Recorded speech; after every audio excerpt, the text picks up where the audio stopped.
Assalamu alaikum warahmatullahi wabarakatuh. Egaa itti deebina jennee kan turre deebinee dhufnee jirra.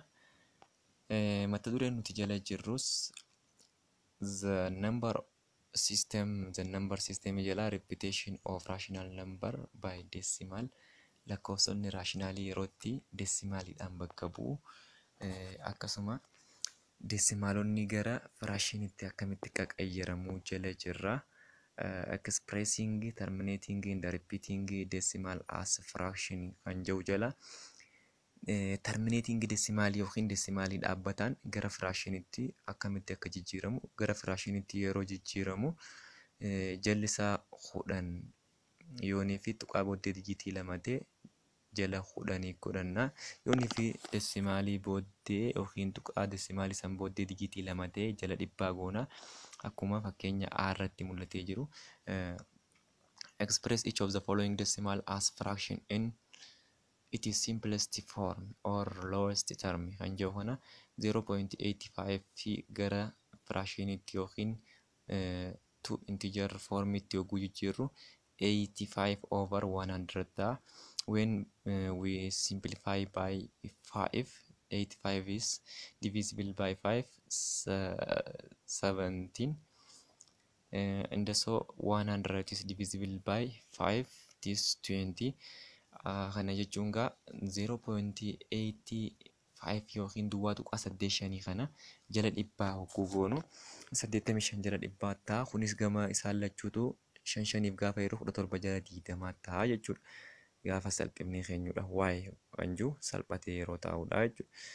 Akkasuma takka tuqaa 3, 4, 5, 6 kajuu kana yoonii fi jala isaa tuqaa booddee dijitii 4tu jira waan ta'eef 10,000 ta'a. Jala 10,000 jechuun 13,400 fi 56 jala 10,000 ta'a.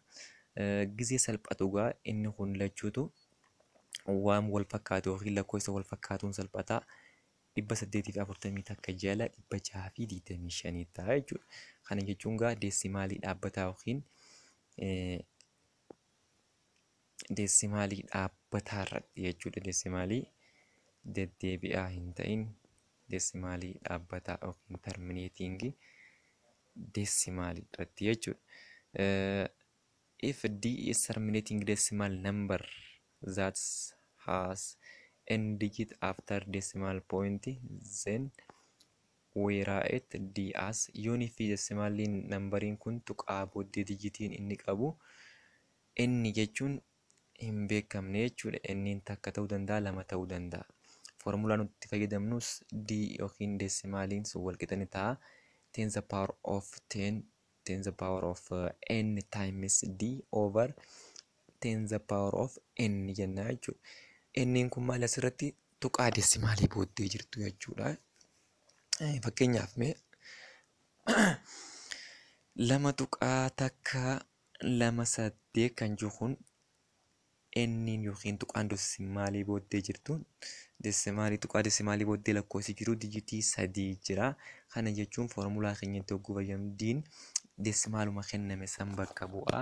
D'n deesimaaluma kenname san bakka bu'a. Lama tuqaa takka 2.8 kan jiru kana tuqaa deesimaalii booddee dijitii 3 jira waan ta'eef 10 the power of 3 times deesimaalii ittiin baay'ifna ammaas 2.128 over 10 the power of 3, 10 the power of n bakka formulaa keenyaa jenne sanitti bakka nnitti 10 the power of 3 times D'n deesimaalii keenya ka kenname 2.128 kana over 10 the power of 3 tuqaa deesimaalii booddee jirtu san jechuudha.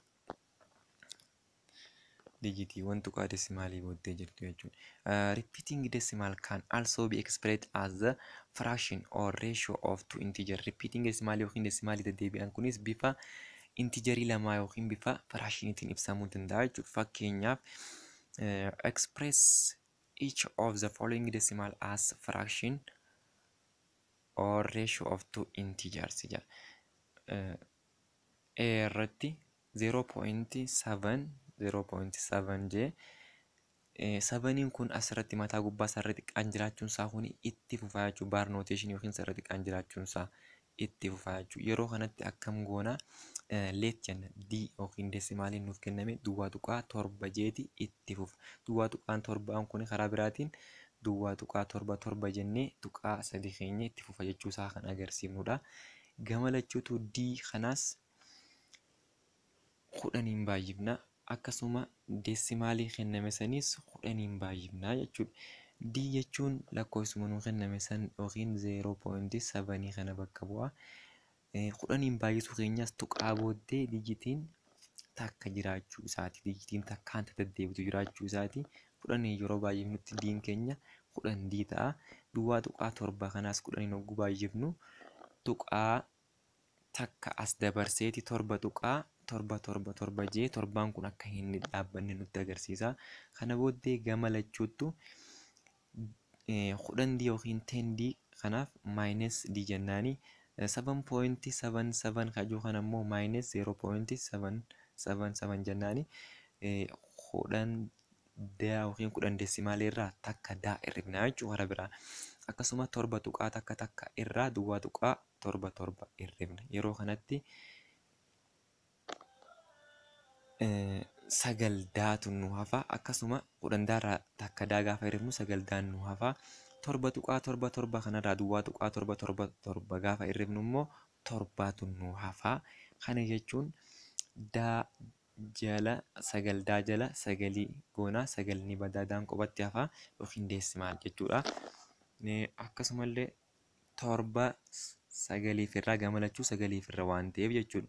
Yeroo kanatti gara deesimaalii irraa gara firaashiniitti deebi'ee jira jechuudha. 7/9 yeroo ta'utti immoo duraan deesimaalii repeating deesimaalii kan ture gara firaashinii yookiin the form of two integer numbersitti deebi'ee jira jechuudha.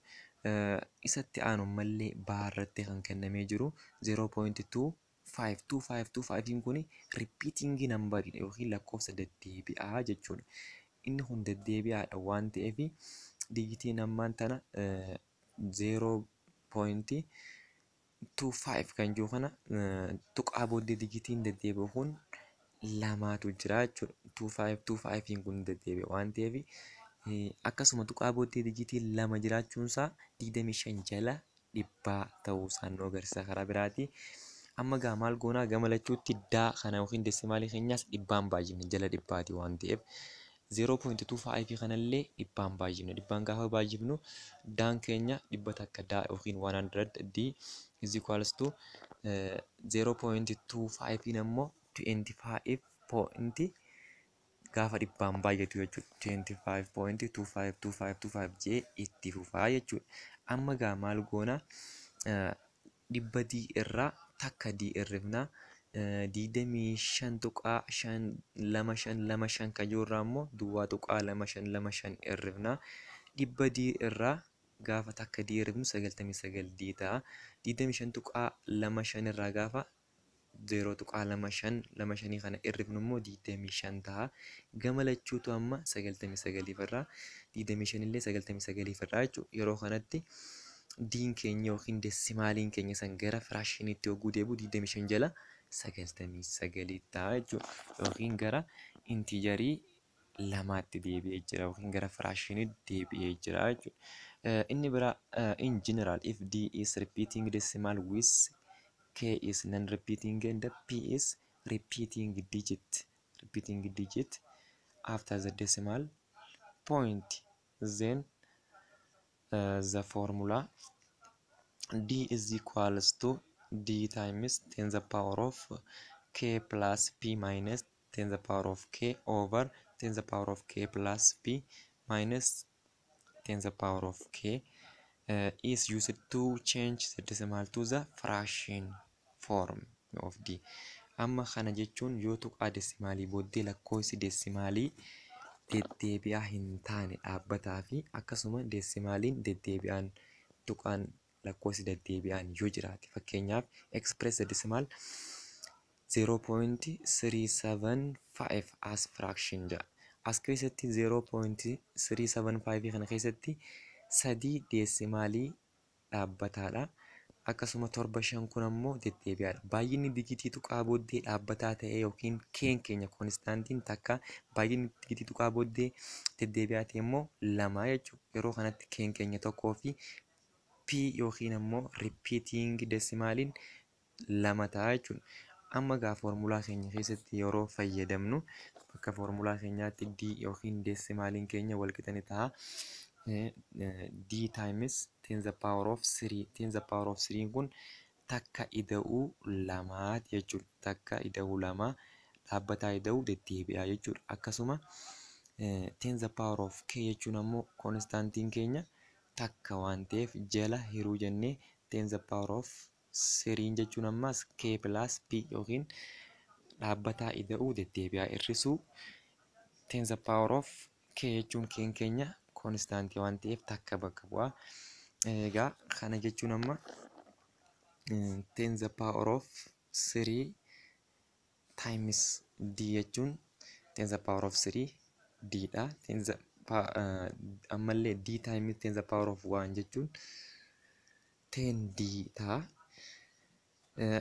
Kana jechuun afaan oromootiin ifa isiniin godhe deesimaalii kenname san baay'isuu 10 paaworii 3 hir'isuu 10 paaworii takkaa jechuun deesimaalii 10 paaworii 3 deesimaalii hir'isuu 10 deesimaalii jala 10 paaworii 3 hir'isuu 10 paaworii takkaatii fi 10 jechuun garaagarummaa hin qabu lakkoofsi kamiyyuu takka paaworii takka of cinaa qaba yookiin ekspoonentii takka of gubbaa qaba waan ta'eef.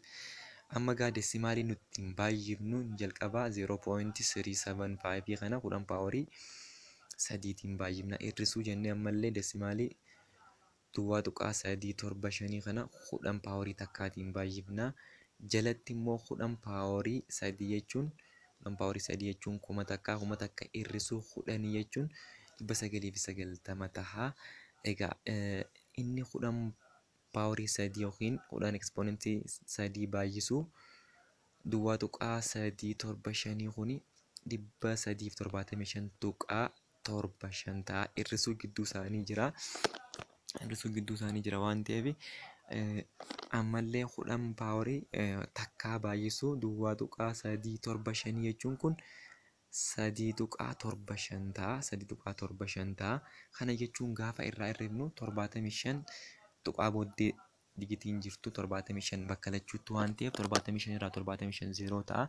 375 irraa 3 gaafa hir'ifnu immoo 372 ta'a. Jala isaa immoo 1000 takka hir'isuu 10 jechuun 999 ta'a jechuudha. Kana jechuun yerootti foormulaa kanatti fayyadamne keen keenya deesimaalii tuqaa booddee jiru dhaabbataa kan ta'ee fi piin keenya immoo deesimaalii tuqaa booddee jiru deddeebi'aa kan ta'e baay'ina isaa bakka bu'aa walitti idaaneeti mataa gubbaa 10 keenyaa jechuudha.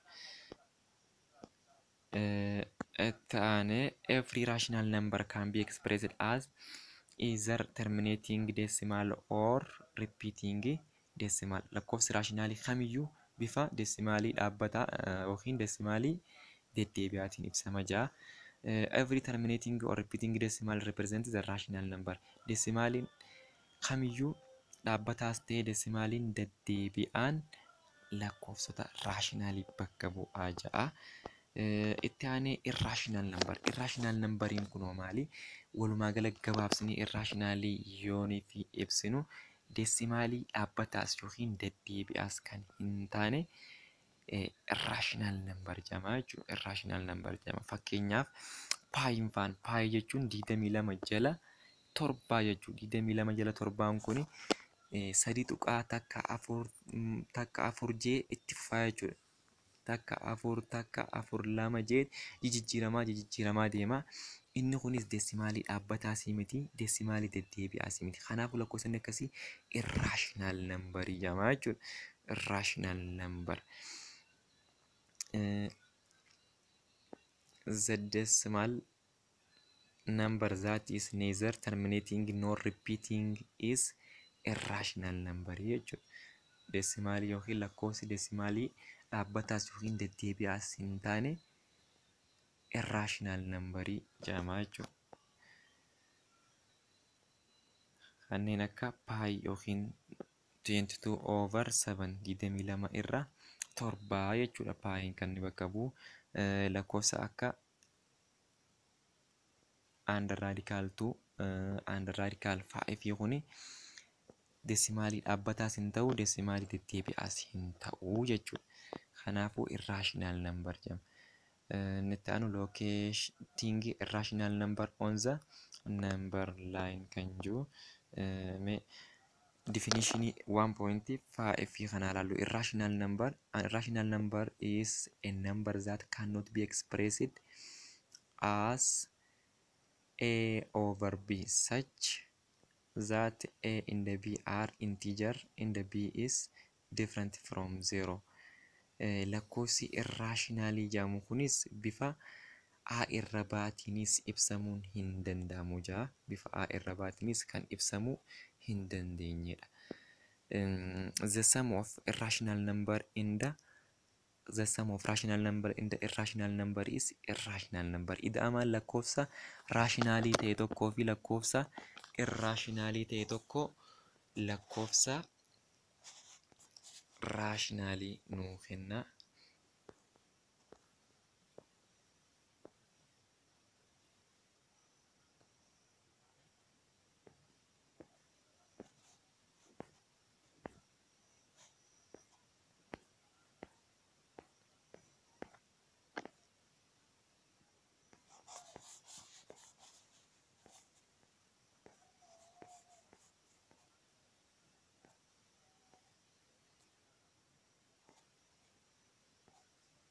Talaga dhiifama. The sum of any rational number in the an irrational number is irrational number. Ida'amaan lakkoofsa rationality fi irrationalidha. Irrational nuu kenna jechuudha. The sets of irrational number is not closed with respect to addition, subtraction, and the multiplication and the division. Lakkoofsi irrationalii kunis ida'uu irrattis, hir'isuu irrattis, baay'isuu irrattii fi hiruu irratti illee hojiirra hin oolu jechuudha. If p is positive integer that is not perfect square, then a plus b times under radical p is rational number. Where a and the b are integer, b is different from 0. Lakkoofsi akka bifa a eda'uu baa raadikaala jalatti pa kuni yerootti paan kun irrationalii ta'etti yoo walirraa hir'ifnus yoo walitti idaanus lakkoofsa rationalii ta'e tokko hojii yoo idaanus yoo walirraa hir'ifnus irrationaluma nuu kenna jechuudha. Irrationalii akka inni nuu kennu ibsa. Inni biraa real numberii noo maali? Real number jechuun lakkoofsa irrationalidhaa fi rationalii kan walii qabate jechuudha. Lakkoofsa walii galaa. Lakkoofsa irrationalii fi lakkoofsa rationalii illee kan walii qabate. Definition 1.6 yoo laalle real number. A real number is called a number is called a real number if and only if it is either rational number or an irrational number. Lakkoofsi tokko real number yookiin lakkoofsa waliigalaa san ta'uu kan inni danda'u yoonii fi tuuta yookiin kan inni walitti qabatu lakkoofsa rationalii fi irrationalii illee ta'e kan walitti qabatu ta'e real number jedhama. The set of real number is denoted by R can be described as the union of the sets of rational and irrational. Rational numberii fi irrationalii kan walitti qabatu yookiin makoo rationalidhaa fi irrationality. Mallattoon isaatis R-dhaan bakka bu'a real numberiin kuni. Egaa real numberiin egaa kana jennee booddee real number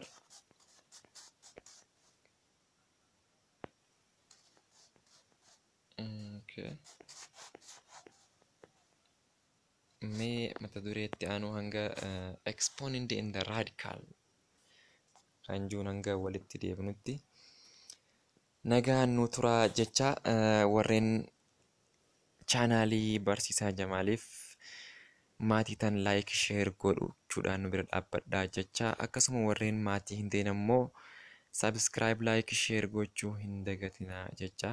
Hanga mata duree itti aanu walitti deebinutti nagaan naaf tura.